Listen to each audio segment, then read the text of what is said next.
Time now for sports on 104.7 The Cave. Here's Ned Reynolds. Mike the intern, Ned Reynolds in the studio. It's Tuesday morning, and the Kansas City Chiefs now know their destination this weekend. I was looking at the positive for both. On one hand, if the Steelers win, we get another home game. I get to see my guys one more time. I would have loved that. Two, if the Steelers lose and the Bills win, we get an extra day of rest. Got to be positives going into Buffalo this weekend, right? Well, the theory is that the home field makes all that much difference, and Mike, I don't buy that. Would you rather have home field advantage or a day of rest? Day of rest. All day. Any day in the world, a day of rest.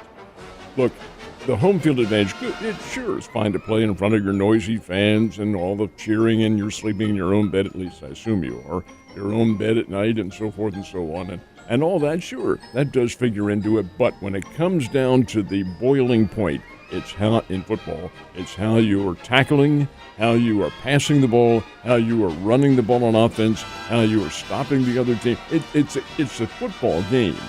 And from that standpoint, it's even. That field's 100 yards, actually 120 yards, for both teams. Both teams. Home field, that's a lot of rubbish. I give the Chiefs an absolutely great chance of going into Buffalo and winning. I'm of the opinion this team is really good. They, I think, showed it in their ball game that they played, the preseason game against Miami, not preseason, but the first tournament game against Miami. That it was a dominant performance. Sure, it was cold. It's cold for both teams.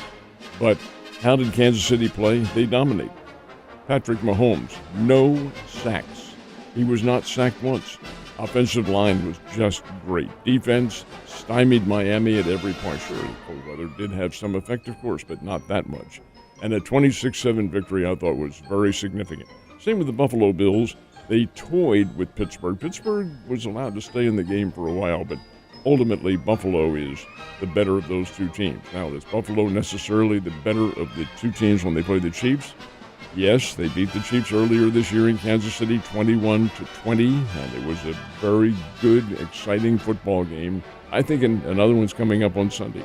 Sunday evening it'll be. Incidentally, they have these TV games now to work in coalition with what the Super Bowl is. Super Bowl started at 5:30 in the afternoon. That's when the Chiefs are playing. Tells you something. Well, at least I'll get to go to bed early regardless of the outcome. But, yeah, I agree with everything that you say. Saturday night's win in Kansas City was the most complete, again, one of the most complete football games they played as a team on every phase of the game.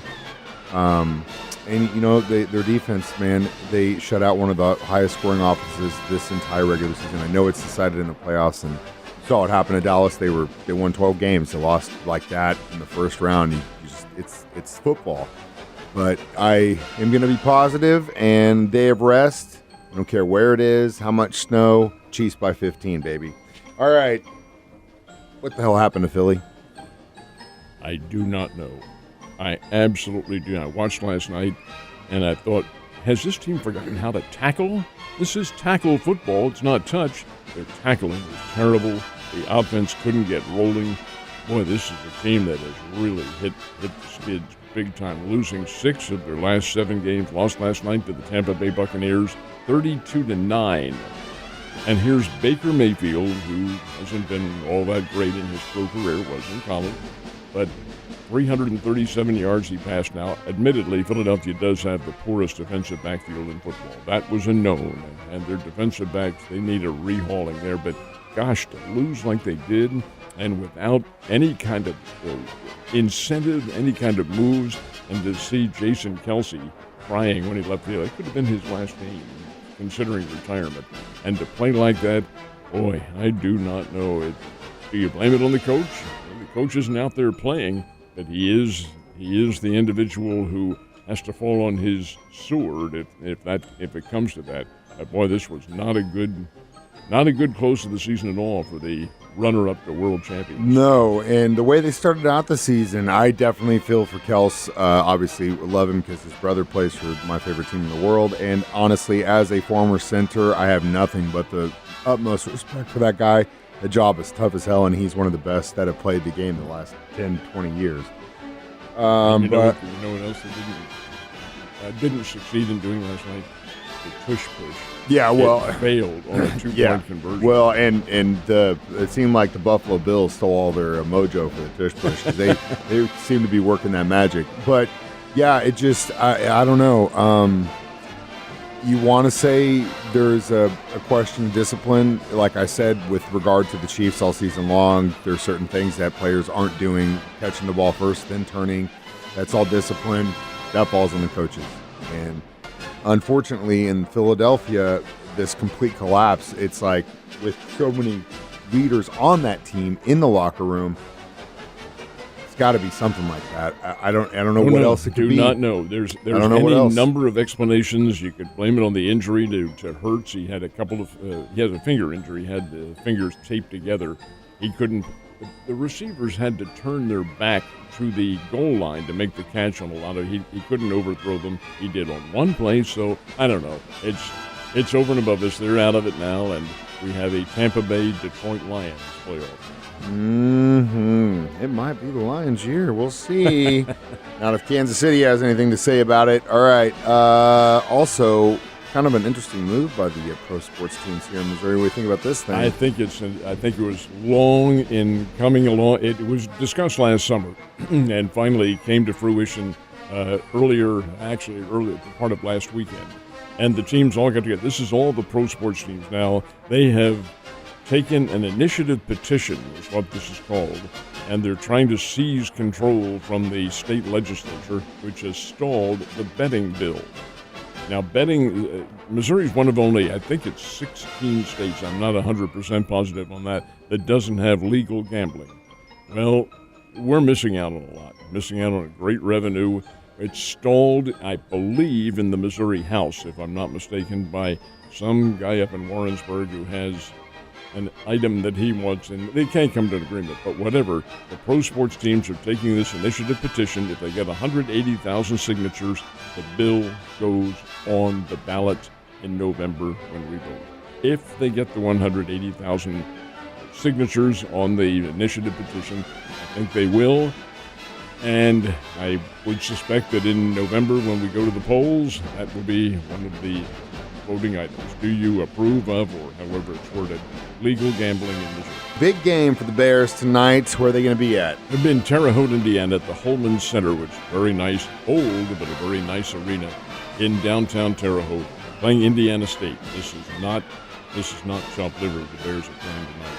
Evansville may have been, and the Bears did beat Evansville by 10 over the weekend. But now they have Indiana State, which is 5-1 in the Missouri Valley Conference and 14-3 overall. 14 wins, 3 losses. A very good team, very high-scoring team. They'll give the Bears not to say the Bears aren't going to be able to play with them. I think the Bears can. I think Missouri State has a good basketball team. But the Bears are 2-4, 2 wins, 4 losses in the Valley, and 10 wins, 7 losses overall. So Indiana State quite obviously be favored. It is a big game. The Bears have begun to show signs of emerging from the doldrums, which they were in last week.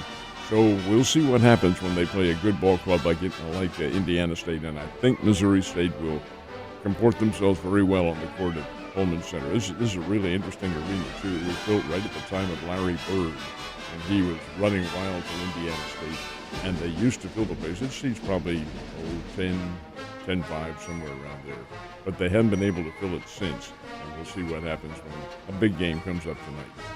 Big game, pull it off. We'll see. Mizzou definitely facing a major test on the court as well. How major is it? Well, they're going to Tuscaloosa to play Alabama. Now, Alabama is football, folks. Everybody knows that. But you know what? Nate Oates, their coach, has made this a basketball team as well. They are 3-0 in the Southeastern Conference, undefeated and among the co-leaders, and they are 11-5 and nationally ranked overall. Missouri has struggled. Now, while Alabama is undefeated in the league, Missouri doesn't have a conference victory. They are 0-3, and they're 8-8 over the overall. Tigers are capable, but they haven't been able to get in rhythm again. Kind of like, almost like the Philadelphia Eagles, if you can make a comparison of them. They're just not there. They have the talent. They have the people who can shoot and rebound, but they just simply have not been able to develop a cohesiveness. We'll find out what happens tonight. It's Missouri and Alabama playing at the same time that Missouri State is playing Indiana. One of the things I love the most and have loved the most as a lifelong Chiefs fan is when everyone calls us the underdog. Going into the divisional round of the playoffs in Buffalo, the Chiefs are the underdog by 2.5 points, but that's just the home field advantage. Exactly what it is, the home field advantage. Skill-wise, actually, the home field advantage is 3. So they're being given a half a point at this point. But 2.5 is the margin. Buffalo's favored by that. And I think that's probably indicative of how good a football game we'll see. Very well-played, high-balanced game against two good teams. Hopefully the weather conditions are going to be okay over the weekend. You never know in Buffalo because they get that ridiculous lake effect snow, which is what they had and forced a one-day postponement. But I really think they'll play at 5:30 on Saturday evening, and I think we'll see a lot of good football coming up in Buffalo, New York. Excited, nervous, but that's what this month is all about, Ned. You stay warm, and I will see you mañana.